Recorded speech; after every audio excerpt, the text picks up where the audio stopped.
ನಾಯಕರಾಗಿರ್ತಕ್ಕಂಥ ಸನ್ಮಾನ್ಯ ಶ್ರೀ ಬಿ.ಎಸ್. ಯಡಿಯೂರಪ್ಪನವರೇ,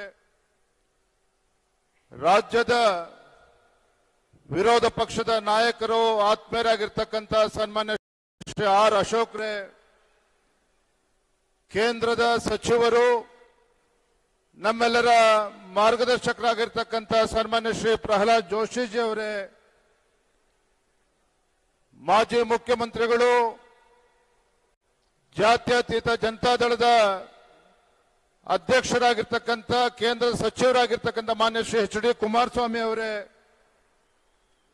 ರಾಜ್ಯದ ಚುನಾವಣೆಯ ಸಹ ಉಸ್ತುವಾರಿಗಳಾಗಿರ್ತಕ್ಕಂಥ ಆತ್ಮೀಯರಾಗಿರ್ತಕ್ಕಂಥ ಮಾನ್ಯ ಶ್ರೀ ಸುಧಾಕರ್ ರೆಡ್ಡಿ ಅವರೇ, ಕೇಂದ್ರದ ಸಚಿವರಾಗಿರ್ತಕ್ಕಂಥ ಶೋಭಾ ಕರಂದ್ಲಾಜೆ ಅವರೇ, ವಿ ಸೋಮಣ್ಣ ಅವರೇ, ಮಾಜಿ ಮುಖ್ಯಮಂತ್ರಿಗಳವರು ಹಿರಿಯರಾಗಿರ್ತಕ್ಕಂಥ ಸನ್ಮಾನ್ಯ ಶ್ರೀ ಸದಾನಂದ ಗೌಡ್ರೆ, ಮಾಜಿ ಮುಖ್ಯಮಂತ್ರಿಗಳು ಸಂಸದರಾಗಿರ್ತಕ್ಕಂಥ ಮಾನ್ಯ ಶ್ರೀ ಬಸವರಾಜ ಬೊಮ್ಮಾಯಿ ಅವರೇ, ಜಗದೀಶ್ ಶೆಟ್ಟರ್ ಅವರೇ, ಗೋವಿಂದ ಕಾರಜೋಳ ಅವರೇ, ವೇದಿಕೆ ಮೇಲೆ ಆಸೀನರಾಗಿರ್ತಕ್ಕಂಥ ಎಲ್ಲ ಸಂಸದರೇ, ವೇದಿಕೆ ಮುಂಭಾಗದಲ್ಲಿ ಆಸೀನರಾಗಿರ್ತಕ್ಕಂಥ ಬಿಜೆಪಿ ಮತ್ತು ಜೆಡಿಎಸ್ ಪಕ್ಷದ ಎಲ್ಲ ಶಾಸಕರೇ, ವಿಧಾನ ಪರಿಷತ್ ಸದಸ್ಯರೇ, ರಾಜ್ಯಸಭಾ ಸದಸ್ಯರೇ, ವೇದಿಕೆ ಮುಂಭಾಗದಲ್ಲಿ ಆಸೀನರಾಗಿರ್ತಕ್ಕಂಥ ಎಲ್ಲ ಜಿಲ್ಲೆಯ ಅಧ್ಯಕ್ಷರೇ, ರಾಜ್ಯದ ಪದಾಧಿಕಾರಿಗಳೇ, ಬಿಜೆಪಿ ಮತ್ತು ಜೆಡಿಎಸ್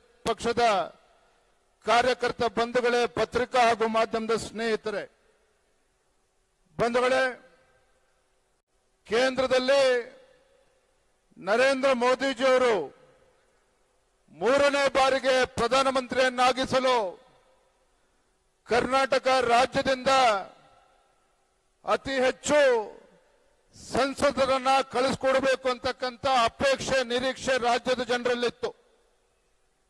ಅದಕ್ಕೆ ಪೂರಕವಾಗಿ ರಾಜ್ಯದಲ್ಲಿರ್ತಕ್ಕಂಥ ನಮ್ಮೆಲ್ಲ ಲಕ್ಷಾಂತರ ಕಾರ್ಯಕರ್ತಂದು ಪರಿಶ್ರಮದಿಂದ, ಬಿಜೆಪಿ ಮತ್ತು ಜೆಡಿಎಸ್ ಪಕ್ಷದ ಎಲ್ಲ ಕಾರ್ಯಕರ್ತರೊಂದು ಶ್ರಮದಿಂದ ಇವತ್ತು 19 ಸಂಸದರನ್ನ ಆಯ್ಕೆ ಮಾಡಿ ನರೇಂದ್ರ ಮೋದಿಜಿಯವರನ್ನ ಕೈಯನ್ನ ಬಲಪಡಿಸತಕ್ಕಂಥ ಕೆಲಸವನ್ನ ಮಾಡಿರ್ತಕ್ಕಂಥ, ಇದಕ್ಕೆ ಕಾರಣೀಭೂತರಾಗಿರ್ತಕ್ಕಂಥ ನಮ್ಮ ರಾಜ್ಯದ ಎಲ್ಲ ಪಕ್ಷದ ಕಾರ್ಯಕರ್ತರಿಗೆ ಮೊಟ್ಟ ಮೊದಲದಾಗಿ ಸಂದರ್ಭದ ಅಭಿನಂದನೆ ಸಲ್ಲಿಸೋಕೆ ಇಚ್ಛೆ ಪಡ್ತೇನೆ. ಇವತ್ತು ನಮ್ಗೆ ಹೆಮ್ಮೆ ಇದೆ. ರಾಜ್ಯದಲ್ಲಿ ಇವತ್ತು ಒಂದು ಕಡೆ ಆಡಳಿತ ಕಾಂಗ್ರೆಸ್ ಪಕ್ಷ ಇವತ್ತು ಸಾಕಷ್ಟು ಅಪಪ್ರಚಾರದ ನಡುವೆ, ಸಾಕಷ್ಟು ಆಮಿಷಗಳ ನಡುವೆ, ಇದರ ನಡುವೆನೂ ಸಹ ರಾಜ್ಯದ ಜನ ಇವತ್ತು ಬಿಜೆಪಿ ಮತ್ತು ಜೆಡಿಎಸ್ ಪಕ್ಷಕ್ಕೆ ಆಶೀರ್ವಾದನ ಮಾಡಿದ್ದಾರೆ. ಹಾಗಾಗಿ ತಮ್ಮೆಲ್ಲರ ಪರವಾಗಿ, ರಾಜ್ಯದ ಎಲ್ಲ ಕಾರ್ಯಕರ್ತರ ಪರವಾಗಿ, ವೇದಿಕೆ ಮೇಲೆ ಆಸೀನರಾಗಿರ್ತಕ್ಕಂಥ ಎಲ್ಲ ನೂತನವಾಗಿ ಆಯ್ಕೆಯಾಗಿರ್ತಕ್ಕಂಥ ಬಿಜೆಪಿ ಮತ್ತು ಜೆಡಿಎಸ್ ಪಕ್ಷದ ಸಂಸದರಿಗೆ ತಮ್ಮೆಲ್ಲರ ಪರವಾಗಿ ಹೃತ್ಪೂರ್ವಕವಾಗಿ ಅಭಿನಂದನೆಯನ್ನ ನಾನು ಸಲ್ಲಿಸೋದಕ್ಕೆ ಇಚ್ಛೆ ಪಡ್ತೇನೆ. ಆತ್ಮೀಯ ಬಂಧುಗಳೇ, ಇವತ್ತು ಚುನಾವಣೆಯ ಫಲಿತಾಂಶ, ರಾಜ್ಯದಲ್ಲಿನ ಲೋಕಸಭಾ ಚುನಾವಣೆಯ ಫಲಿತಾಂಶ,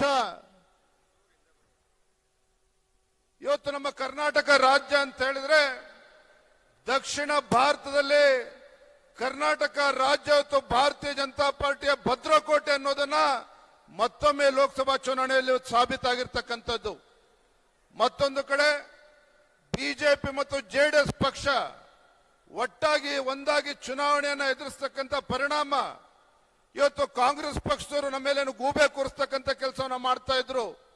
ಇವೆಲ್ಲವನ್ನು ಕೂಡ ಧಿಕ್ಕರಿಸಿ ಇವತ್ತು ರಾಜ್ಯದ ಜನ ನಮಗೆ ಆಶೀರ್ವಾದ ಮಾಡಿದ್ದಾರೆ ಅಂತಕ್ಕಂಥದ್ದು ಹೆಮ್ಮೆ ತರ್ತಕ್ಕಂಥ ವಿಚಾರ.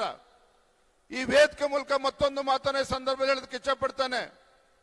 ಚುನಾವಣೆ ಕಳೆದ ನಂತರ, ಲೋಕಸಭಾ ಚುನಾವಣೆ ಫಲಿತಾಂಶ ಬಂದ ನಂತರ ಇವತ್ತು ಮಾನ್ಯ ಮುಖ್ಯಮಂತ್ರಿಗಳು, ಉಪಮುಖ್ಯಮಂತ್ರಿಗಳು, ಸಚಿವರು ಒಂದು ಮಾತನ್ನ ಹೇಳ್ತಾ ಇದ್ದಾರೆ. ಲೋಕಸಭಾ ಚುನಾವಣೆಯಲ್ಲಿ ಕರ್ನಾಟಕ ರಾಜ್ಯದಲ್ಲಿ 9 ಸಂಸದರನ್ನ ಗೆದ್ದಿದ್ದೇವೆ ಅಂತೇಳಿ ತಮ್ಮ ಬೆನ್ನನ್ನ ತಟ್ಕೊಳ್ತಕ್ಕಂಥ ಕೆಲಸ ರಾಜ್ಯದ ಆಡಳಿತ ಪಕ್ಷ ನಡೆಸಿದ ಸದಸ್ಯರು ಮಾಡ್ತಾ ಇದ್ದಾರೆ. ಆದ್ರೆ ಈ ವೇದಿಕೆ ಮೂಲಕ ಮತ್ತೊಂದು ಮಾತನ್ನ ಹೇಳೋದಕ್ಕೆ ಇಚ್ಛೆ ಪಡ್ತೇನೆ. 1 ಸ್ಥಾನ ಗೆದ್ದಂತ ಕಾಂಗ್ರೆಸ್ ಪಕ್ಷ 9 ಸ್ಥಾನಗಳು ಗೆದ್ದಿರಬಹುದು. ಆದ್ರೆ ಮತ್ತೊಂದು ಕಡೆ ರಾಜ್ಯದಲ್ಲಿ 145 ಹೆಚ್ಚು ವಿಧಾನಸಭಾ ಕ್ಷೇತ್ರಗಳಲ್ಲಿ ಭಾರತೀಯ ಜನತಾ ಪಾರ್ಟಿ ಮತ್ತು ಜೆಡಿಎಸ್ ಪಕ್ಷ ಇವತ್ತು ಗೆದ್ದಿರ್ತಕ್ಕಂಥದ್ದು, ಜನ ನಮ್ಗೆ ಆಶೀರ್ವಾದ ಮಾಡಿರ್ತಕ್ಕಂಥದ್ದು. ಮತ್ತೊಂದು ವಿಚಾರ, ಅತಿ ಹೆಚ್ಚು ಕ್ಷೇತ್ರಗಳಲ್ಲಿ ಸಚಿವರಿರ್ತಕ್ಕಂಥ ಕ್ಷೇತ್ರಗಳಲ್ಲೂ ಸಹ ಬಿಜೆಪಿ ಮತ್ತು ಜೆಡಿಎಸ್ ಪಕ್ಷಗಳು ಇವತ್ತು ನಮ್ಮ ಅಭ್ಯರ್ಥಿಗಳು ಲೀಡನ್ನ ತೆಗೆದುಕೊಂಡಿರ್ತಕ್ಕಂಥದ್ದು ಕೂಡ ನಾವ್ಯಾರು ಕೂಡ ಈ ಸಂದರ್ಭದಲ್ಲಿ ಮರಿಬಾರದು. ಆತ್ಮೀಯ ಕಾರ್ಯಕರ್ತ ಬಂಧುಗಳೇ, ಮುಂದಿನ 3-4 ವರ್ಷ ಇವತ್ತು ರಾಜ್ಯದಲ್ಲಿರ್ತಕ್ಕಂಥ ಕಾಂಗ್ರೆಸ್ ಪಕ್ಷ, ಈ ರಾಜ್ಯದಲ್ಲಿರ್ತ ಆಡಳಿತ ನಡೆಸ್ತಾ ಇರ್ತಕ್ಕಂಥ ಕಾಂಗ್ರೆಸ್ ಪಕ್ಷದ ದುರಾಡಳಿತ ವಿರುದ್ಧ ನಾವು ಇವತ್ತು ಹೋರಾಟ ಮಾಡಬೇಕಾಗಿದೆ.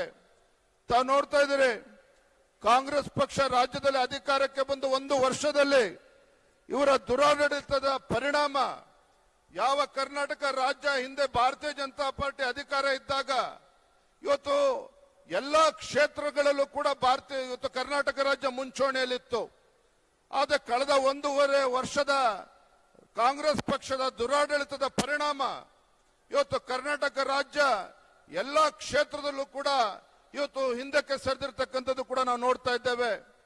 ಇವತ್ತು ಕಾಂಗ್ರೆಸ್ ಸರ್ಕಾರ ತನ್ನ ವೈಫಲ್ಯಗಳನ್ನ ಮುಚ್ಚಾಕೊಳ್ತಕ್ಕಂಥ ಸಲುವಾಗಿ ನಮ್ಮ ಕೇಂದ್ರ ಸರ್ಕಾರ, ನಮ್ಮ ಪ್ರಧಾನಮಂತ್ರಿ ನರೇಂದ್ರ ಮೋದಿಜಿಯವರನ್ನ ಟೀಕೆ ಮಾಡ್ತಕ್ಕಂಥದ್ದು ಕೂಡ ನಾವು ನೋಡ್ತಾ ಇದ್ದೇವೆ.